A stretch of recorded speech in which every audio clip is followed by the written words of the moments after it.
arranging track on this episode of the Seaboard.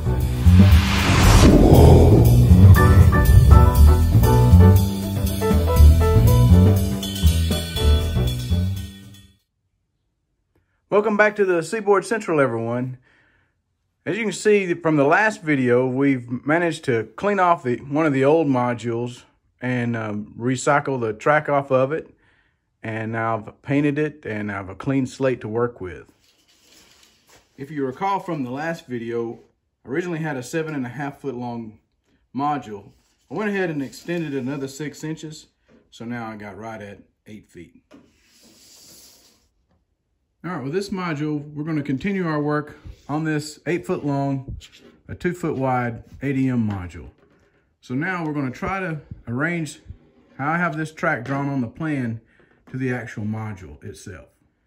When it comes to putting the plan on the module itself, here's some tools I like to use. Obviously, you need a pencil. And I like these Pico track set of track gauges. They come in real handy when you're laying out your curves. I have a straight section, a 24-inch radius curve, 30-inch radius curve, and 36-inch radius curve. I also have a metal yardstick, a track file, and track nippers for when I'm cutting rail, an old X-Acto knife, maybe some small needle nose pliers, and a track gauge. One of the first things I do is mock up any structures to see how this is going to fit with the track arrangement. So I've started working on the ADM grain elevator itself. And here I've got a couple of tracks to unload corn and a track in the back that loads out DDGs, or dried distilled grain. These 3 tracks up front are just be storage tracks. So this facility is going to be the largest facility on the Seaboard Central, going through 18 cars a day. That's 12 cars of grain, 3 cars of DDG, and loading out 3 cars of ethanol. Now that we've figured out where the track's going to go, I'm going to mark the track center lines using this metal yardstick.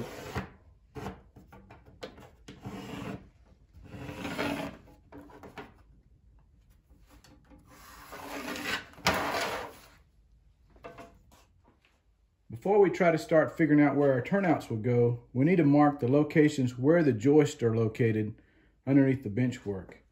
And so I've got one right here. I'm doing this because I plan on using switch machines to control the turnout, so I don't want any joist underneath the layout to interfere with the location of the switch machine. So go ahead and mark these locations. And I know not to locate a switch on top of where I have these joists that are running. Sometimes the plan doesn't always come out as intended. For example, you see right here, I've got a turnout going for my ethanol loading spur. Well, due to its proximity to these other turnouts, it just wasn't going to work once I started putting the turnouts in place. So actually, I'm going to have to locate it on this side of the backdrop and create another track that goes to the ethanol loading facility. So as you can see here, here's where I have these micro engineering number 5 turnouts located for this industrial trackage. This is all micro engineering code 70 rail. Here you can see where I use that 24-inch track setter template to form this 24-inch radius curve that I can use to get to the ethanol loading spur track. And 24 inches is the minimum radius on my layout. Next thing I want to do is connect this flex track to the turnout. Now, micro engineering track will hold its shape, but you have to just take your time and work with it to form the curve. And what I'm going to do here is actually use a 30-inch radius template to form this curve. And this is where this actually comes in handy and helps out.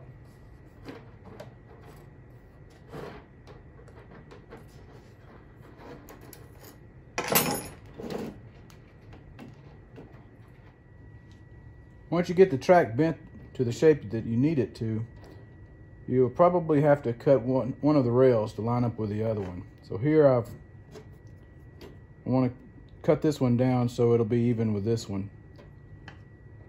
So this is where this track gauge comes in handy.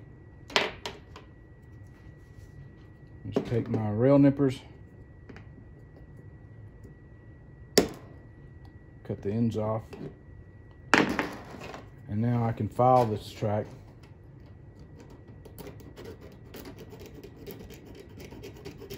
To clean that cut up. I also will file underneath the rail. This track gauge keeps this rail from popping out of the ties, so it comes in handy. Just in case the file picks at the rail. So now that makes it easier to get those rail joiners on. What you may need to do is take an X-Acto blade and just make sure you don't have any spikes underneath that tie. So now that we've got everything cleaned up, we can attach this track to this turnout like that.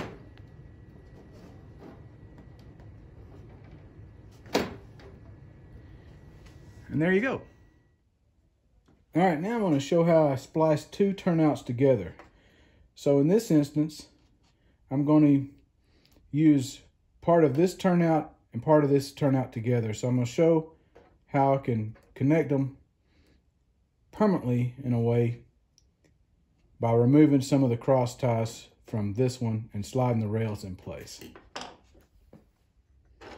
All right, so the first thing I'm going to do is remove these last three cross ties from this turnout. And it's just a matter of just simply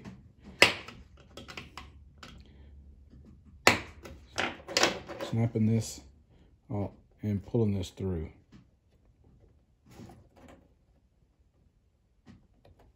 You may have to, there you go, pop it out. Okay, I've got that removed.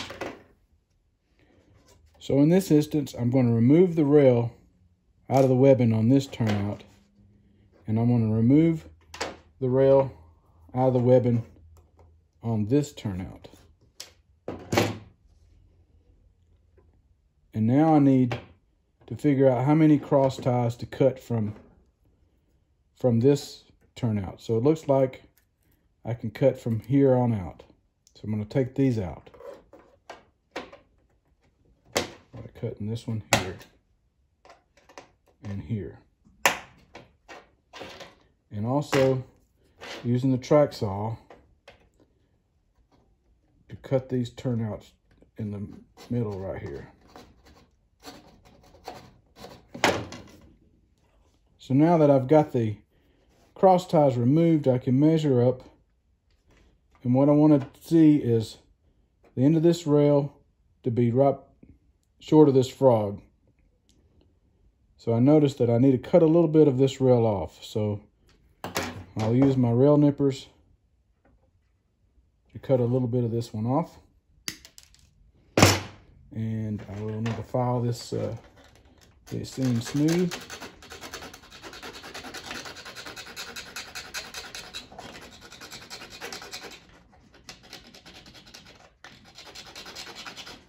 And it'll help by filing this ends to where they can slide into. What I want to do now is slide this rail very easily into the webbing of the cross ties.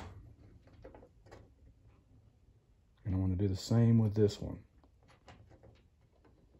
And this one, I may need to trim a little bit of the ends of these cross ties off to make this work.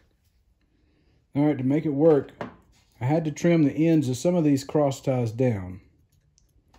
So now I got that trimmed down, it's just a simple matter of easing that rail back in between those tie plate nails.